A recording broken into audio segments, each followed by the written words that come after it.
तो दोस्तों आज हम लोग चैप्टर 2 एनसीईआरटी मैथ क्लास 8 की लीनियर इक्वेशन वन वेरिएबल की एक्सरसाइज 2.1 सॉल्व करेंगे इस वीडियो में। और हम लोग ने लास्ट वीडियो में समझा था कि लीनियर इक्वेशन वन वेरिएबल क्या होती है और इसको कैसे सॉल्व करते हैं। तो चलिए स्टार्ट करते हैं सॉल्व करना एक्सरसाइज 2.1।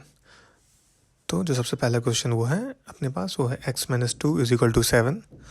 तो हम लोग ने लास्ट वीडियो में देखा था कि जो वेरिएबल है अपने इक्वेशन की उसको हम लोग लेफ्ट हैंड साइड में रख लेंगे और जो कांस्टेंट है अपने पास उसको हम लोग राइट हैंड साइड में मूव कर देंगे। तो ये इक्वेशन बन जाएगी अपनी x = 7 + 2 इसलिए क्योंकि यहाँ पे सिंबल माइनस की है, तो राइट हैंड साइड में जाते हुए ये सिंबल प्लस की चेंज हो जाएगी। अगर ये सिंबल प्लस की होती तो राइट हैंड साइड में जाते ये सिंबल माइनस की हो जाती। तो हम लोग सिंबल को रिवर्स कर देते हैं, अगर उसे लेफ्ट हैंड साइड से राइट हैंड साइड में मूव करते हैं या राइट हैंड साइड से लेफ्ट हैंड साइड में मूव करते हैं तो जो सिंबल है वो रिवर्स हो जाती है। तो x की वैल्यू हो गई 7 + 2, तो अपनी जो आंसर होगी वो हो गई 9। तो अपनी पहली जो इक्वेशन है उसकी आंसर है 9। तो इस वीडियो में मैं आपको वैल्यू पुट करके वेरीफाई नहीं कराऊंगा कि आंसर सही है कि नहीं, वो मैंने एग्जांपल में ऑलरेडी समझा चुका है। अगर आपको उस वीडियो को वापस देखना है तो आप लोग मेरी प्रीवियस वीडियोस को जाके वॉच कर सकते हैं। तो सॉल्व करते हैं दूसरा क्वेश्चन। तो अपने पास दूसरा क्वेश्चन है y + 3 = 10। तो इसमें सेम करना है, जो वेरिएबल है उसको लेफ्ट हैंड साइड में छोड़ देते हैं जो कि y है, और जो +3 है उसको राइट हैंड साइड में मूव कर देते हैं क्योंकि सिंबल प्लस की है तो राइट हैंड साइड में जाते हुए सिंबल माइनस की बन जाएगी। तो y की वैल्यू हो जाएगी 10 - 3 = 7। तो इसकी वैल्यू हो गई 7। तो अपनी आंसर हो गई 7। अब देखते हैं प्रॉब्लम नंबर 3 जो कि है 6 = z + 2। अब इस इक्वेशन को ऐसे भी लिख सकते हैं आप, z + 2 = 6, क्योंकि left hand side right hand side के बराबर की है तो किसी को भी किसी भी तरफ लिखें उससे कुछ फ़र्क नहीं पड़ेगा। तो मैंने इस इक्वेशन को जस्ट चेंज कर दिया है, उसको z + 2 = 6 लिख दिया है ताकि मेरा जो वेरिएबल है वो लेफ्ट हैंड साइड में दिखे। तो आप अपने हिसाब से उसको कैसे भी लिख सकते हैं। तो अब z की वैल्यू हो जाएगी 6 - 2, क्योंकि यह सिंबल प्लस की है, राइट हैंड साइड में जाते हुए सिंबल माइनस की बन जाएगी, तो z की वैल्यू हो जाएगी 4। तो अपनी जो इक्वेशन 3 है उसकी आंसर हो गई 4। अब देखते हैं इक्वेशन नंबर 4 जो कि है 3/7 + x = 17/7। तो जो x की वैल्यू हो जाएगी वो हो जाएगी 17/7 - 3/7। तो ये वैल्यू हो जाएगी 14/7। तो 7 × 2 = 14, तो x की वैल्यू हो जाएगी 2। अब हम लोग जाते हैं अगले क्वेश्चंस पे। इक्वेशन नंबर 5 है अपने पास 6x = 12।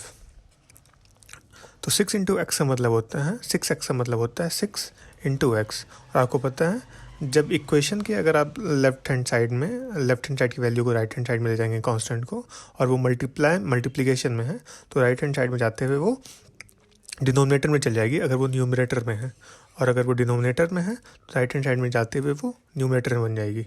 तो क्योंकि 6 न्यूमरेटर में है वो राइट हैंड साइड में आते हुए वो डिनोमिनेटर में चल जाएगी, तो ये वैल्यू हो जाएगी 12/6।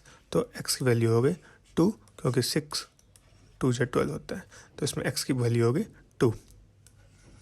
अब चलते हैं क्वेश्चन नंबर 6 पे। क्वेश्चन नंबर 6 है अपनी t/5 = 10।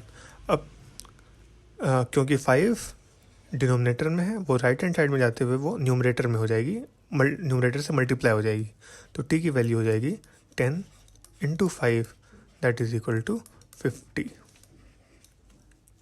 तो जो अपनी आंसर हो गई वो हो गई 50। चलते हैं क्वेश्चन नंबर 7 पे। क्वेश्चन नंबर 7 है अपना 2x/3 = 18। तो देखिए दोस्तों सिंपल है, इसमें x को जो वेरिएबल है उसको लेफ्ट हैंड साइड में छोड़ते हुए बाकी सब चीज़ों को हम लोग को राइट हैंड साइड में ले आना है, क्योंकि 3 डिनोमिनेटर में है वो राइट हैंड साइड जाते हुए न्यूमरेटर में चली जाएगी, और क्योंकि 2 न्यूमरेटर में है वो राइट हैंड साइड जाते हुए डिनोमिनेटर में चली जाएगी। तो x की वैल्यू हो जाएगी 18 × 3/2। तो 2 9 × 18 और 9 × 3 27। तो x की जो वैल्यू है वो है 27। अब चलते हैं अपने अगले क्वेश्चन पे। Question number 8। अपने पास क्वेश्चन नंबर 8 है 1.6 is equal to y upon 1.5। तो इस इक्वेशन को हम लोग ऐसे लिख सकते हैं y upon 1.5 is equal to 1.6। इसे मैंने इसलिए लिख दिया है ताकि जो वेरिएबल है वो अपने लेफ्ट हैंड साइड में रहे। अब जो अपने पास y की वैल्यू हो जाएगी वो हो जाएगी 1.6 इंटू 1.5, क्योंकि 1.5 डिनोमिनेटर में है वो राइट हैंड साइड में जाते हुए न्यूमरेटर में हो जाएगी और मल्टीप्लाई हो जाएगी कांस्टेंट के साथ। तो जो y की वैल्यू हो जाएगी वो हो जाएगी 2.4। इसे मैं दिखा देता हूँ कैसे। अगर 15 को 16 से मल्टीप्लाई करोगे तो हो जाएगी 240 और 2 पॉइंट्स के बाद 2 डेसिमल के बाद पॉइंट लगाना है, तो ये होगी 2.4। अब चलते हैं क्वेश्चन नंबर 9 पे। क्वेश्चन नंबर 9 है अपना 7x minus 9 is equal to 16। अब इसे ऐसे लिख सकते हैं 7x is equal to 16 plus 9, क्योंकि 9 माइनस में है, ये राइट हैंड साइड में जाते हुए प्लस में कन्वर्ट हो जाएगी। तो ये इसका मतलब हो गया 7x इज इक्वल टू 25, और इसका मतलब ये हो गया x का मतलब हो गया 25/7। तो जो x का आंसर हो गया वो हो गया 25/7। या तो आप इसको पॉइंट में भी कन्वर्ट करके लिख सकते हो, जो कि नियरली आएगा 3.73 21 40, तो 7 5 35 50, तो लगभग 3.57। या तो आप आंसर ऐसे लिख सकते हैं या आप 25/7 में ही छोड़ सकते हैं। तो जो क्वेश्चन नंबर 9 की आंसर हो गई वो होगी 25/7 या 3.57 रफली। अब चलते हैं अगले क्वेश्चन की तरफ।